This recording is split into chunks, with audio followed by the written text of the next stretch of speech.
badan oo dhalinyaro Soomaaliyeed waxay wajahayaan shaqo la'aan taasi bedelkeeda waxaa jira qaar kamid ah dhalinyaradaasi oo fursad ganacsi ka abuurtay caqabadahaas warbixinteena waxaan ku dul istaagaynaa gabar Soomaaliyeed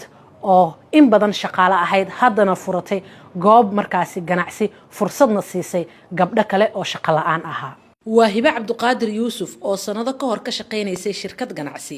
shaqadaasi waxay u noqotay meel ay ka heshay waayo aragnimo balse markii ay ka tagtay waxay go'aansatay in aysan hakad gelin hamigeeda waxa igu dhaliyay inaan ganacsi samaysto shaqaalnimo waan soo maray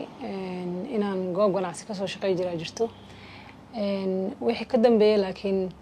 waxa isku day inaan abuurto xirfad aniga aan leeyahay ama shaqo aan leeyahay marka ilaahayna wuu noo fududay alxamdulillah oo hadeertaan anaga aan loo shaqeeyaa oo shirkadii gabdho badan xataa ka shaqeeyaan markeeni hore waxa ku bilaabnay online dhanka online ka ku bilaabay oo anigoo xarun ii furneena guri ku shaqeey jiray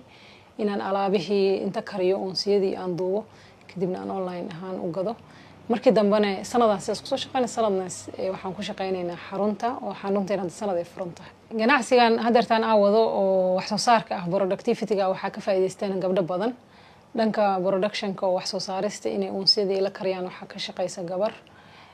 dhanka dukaanka inay joogto kala gabar kala ka shaqeyso ganacsigeeda oo ku dhisan tiknoolajiyada ayaa noqday mid si degdeg ah u kobcaya hadda gabdhaha ay shaqaaleysiisay waxay ka faa'iideysteen shaqo iyo xirfad magacayga waa Asma Saalam Saciid waxa ku shaqeeyaa Hiba Nuur Bakhuur shaqada markaa soo dalbaday kadib tababar la siiyay alxamdulillah tababarka waa magaciisa waa guuleystay shaqada kalbar ana wado waa ku faraxsanahay shaqadeyda mustaqbalkan waxaan rajeynayaa meel oo carweena furto oo si Hiba Nuur oo kale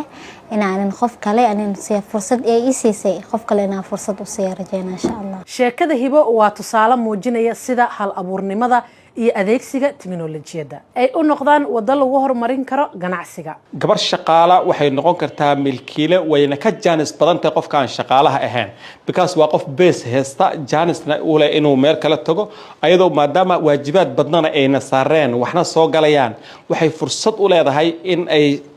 samayso guulaha noocaani ah waxay dhiirigelin u noqon karaan dhalinyarada Soomaaliyeed gaar ahaan kuwa ku fikiraya in shaqo la'aantu ay tahay dhamaadka rajada tiknoolajiyada ayaa maanta albaab badan furaysa